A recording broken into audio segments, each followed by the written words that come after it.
Ladies and gentlemen, hello and welcome to another episode of the Shock and Awe podcast. I am your host, Mr. Robbie Hollywood. We're doing things a little bit differently today. We're doing a quick stream from home, uh, but I just kind of want to come on today and, uh, you know, touch base with you guys. Most importantly, wish a happy Passover to many of my Jewish friends, a lot of my Jewish audience. I know this is a bit of a tricky one this year, especially because I've spoken to a lot of you, and you've mentioned your family in Israel and what a lot of them are going through. Vis-a-vis the fact that Passover celebrates the liberation of Jewish slaves from Egypt, um, and the fact that there are still over, I think it's about 139 hostages still being held in Gaza right now. We officially passed the 6 month mark since the beginning of the war in Gaza. As of today, I believe the body count on the Israeli side sits at approximately 1,800. If you combine both the victims of the October 7th massacres and the IDF soldiers who have died since the invasion. And on the Palestinian side, it is, I would say, a matter of weeks until we hit the 35,000 mark, if you factor in the untold number of people still underneath the rubble today, right? And I think to me, the most heartbreaking aspect of it all is the fact that there doesn't seem to be a plausible end in sight. All right. The Israelis claim that victory in their book is the annihilation of Hamas and the de-radicalization of the Gaza Strip. Jeez, that word always that word always gets me. De-radicalization, the de-radicalization of the Gaza Strip. There you go, close enough. I mean, whatever that means, right? Um, and the Hamas leadership, in their fancy chateaus out in Qatar, um, doesn't seem to give a damn about the Palestinians, right? They seem to be pulling their moves from the Taliban playbook, right? Wait them out until they exhaust themselves, and they will eventually walk away, right? All this, of course, regardless of the number of innocent civilians that will undoubtedly perish in the process, right? So, it's clear to me that anyone with a functioning frontal cortex, will agree that at the helm of both sides are people who are completely deprived of basic humanity, right? They're just warlords in suits and ties with no qualms whatsoever at the thought of sacrificing as many souls as it takes to achieve their personal aims, right? As far as I'm concerned, Benjamin Netanyahu and Ismail Haniyeh are just they're just two sides of the same coin, right? They don't care about peace or the hostages or every Palestine, right? All roads lead to one single destination, and that is political survival, right? But, you know, there is nothing that I'm telling you here that you didn't already know, right? The question is, now what, right? How does peace actually get achieved, right? Is an imprisoned Netanyahu or a dead Hania the answer for a 75-year-old conflict? No, I don't think so. Right? Benny Gantz, the Israeli opposition leader, has stated in no uncertain terms that he would conduct the war in a very similar fashion if he's elected prime minister. Right?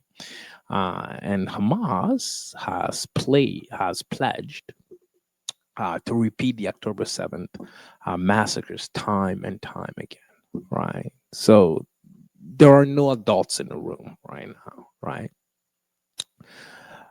I personally think that the only way that peace can be achieved, and by peace, I don't mean this, I mean true non-performative, long-lasting peace, right? Is if both sides come to the realization that they're going to have to ingest some very, very, very uncomfortable truths, right? And I'm saying this as a survivor of a massive conflict myself, right? I was born in Rwanda in the late '80s, so I lived through the Rwandan genocide, and I had to see the work that had to be done after the war to bring the Hutus and the Tutsis together to get Rwanda to where it is today, right? The kind of compromises that had to be done, right? So, people had to come to comfort with some very uncomfortable truths in order to be able to achieve peace, right? Um, and I want to share some of those truths with you, right? That both sides are going to have to learn to be able to live with, right? And that's starting with the Palestinians, right? This esoteric dream of Jew free Palestine from the river to the sea has to die. Okay. The Jews are not going anywhere, right? And any insistence that they do is a fool's errand, right? Uh, any one leader that tells you that they can deliver, a Jew free Palestine from the river to the sea is a demagogue who is only looking to wager your life and the life of your children in order to achieve their political aims, right? Insisting on being an existential threat to a group of people with nuclear weapons is a losing strategy, right? So, see, it's easy for us Westerners to sit back and wag our finger at notions like the Israeli blockade of the West Bank, for example, right? Because we have no skin in the game, right? But if you ever stood atop the Sumerian hills overlooking Tel Aviv, it does not take a neurosurgeon to realize that all it would take is a couple of DIY rockets to inflict untold levels of damage, right? Imagine imagine going to bed every single night knowing that your next door neighbor spends every waking moment of their life plotting your demise. How would you how would you go about your life? When your when your child turns 18 in the West, right? It is cause for celebration, right? For an Israeli mother, it means that your child is now old enough for conscription. And at any moment, they can be snatched out of school and sent into a war zone, right?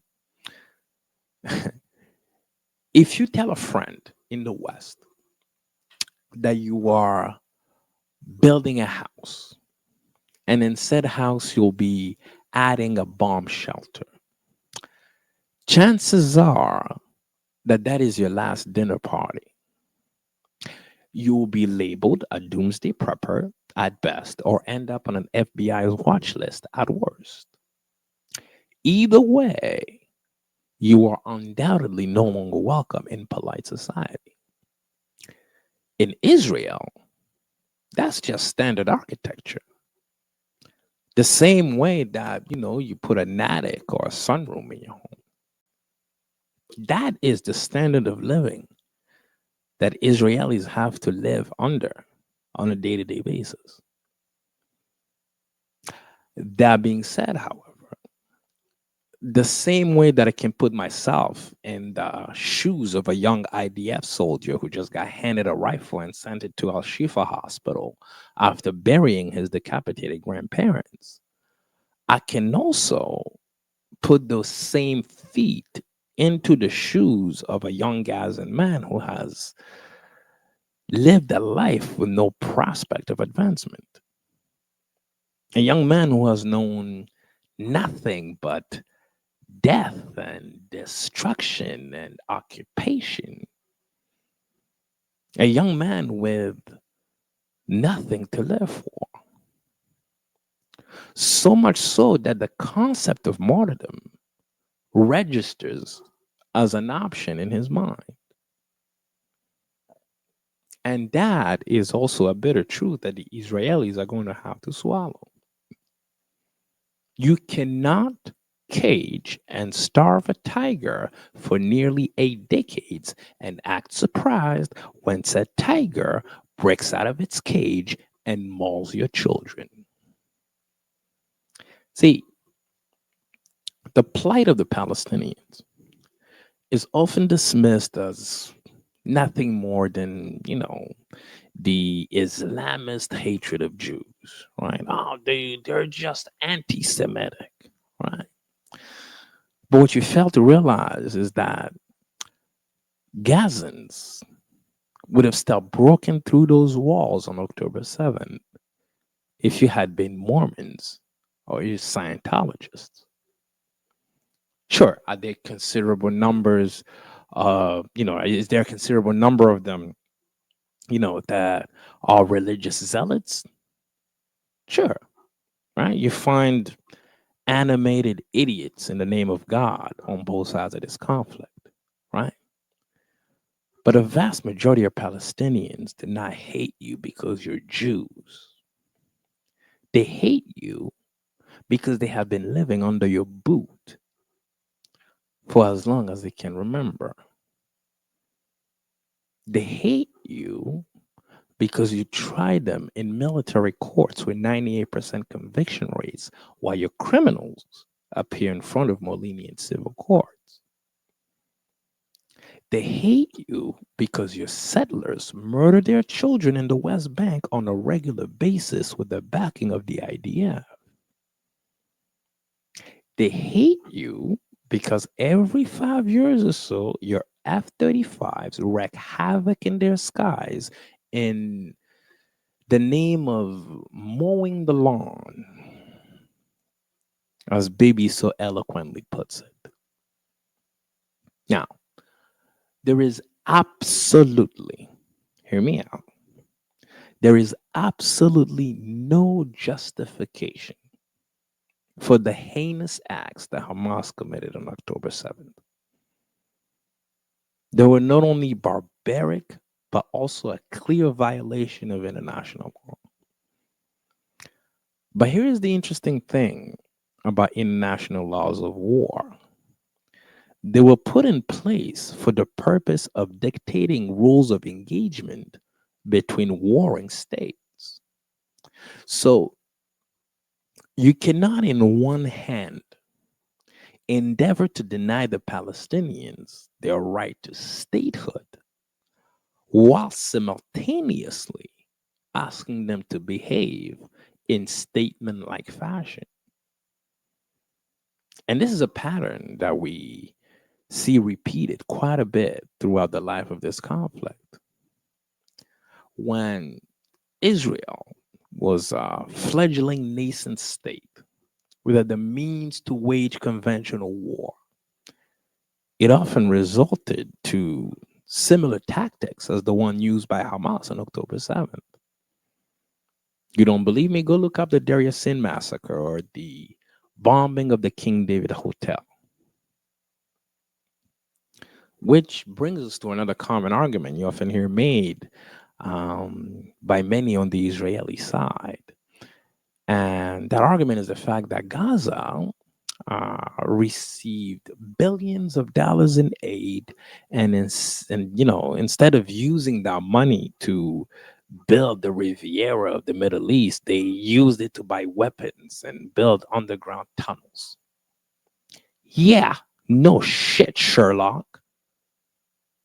What do you think was going to happen when you rained billions of dollars on the people under the tyrannical rule of a terrorist organization? Attention, by the way, Benjamin Netanyahu is on the record admitting that he and his cronies propped up in an effort to kibosh the peace talks and drown any prospects of a Palestinian state. So,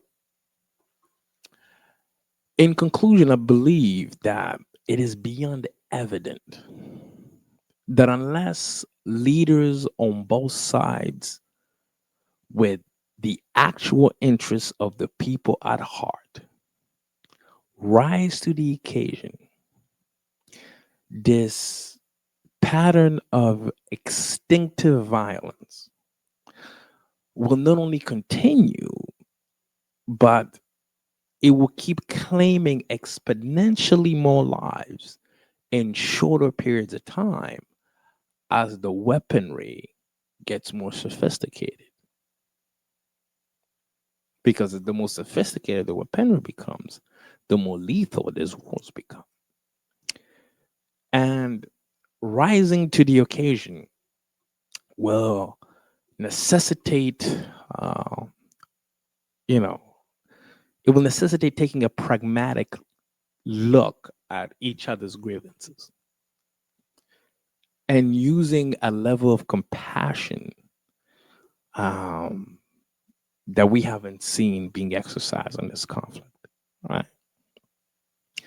It will take understanding that the price of peace is that neither side will walk away from the negotiations table with a win in their pocket. The only plausible victory will come through the sacrificial compromise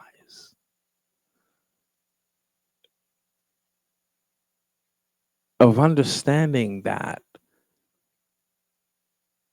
the only win here is a world in which children on both sides will no longer have to live in fear.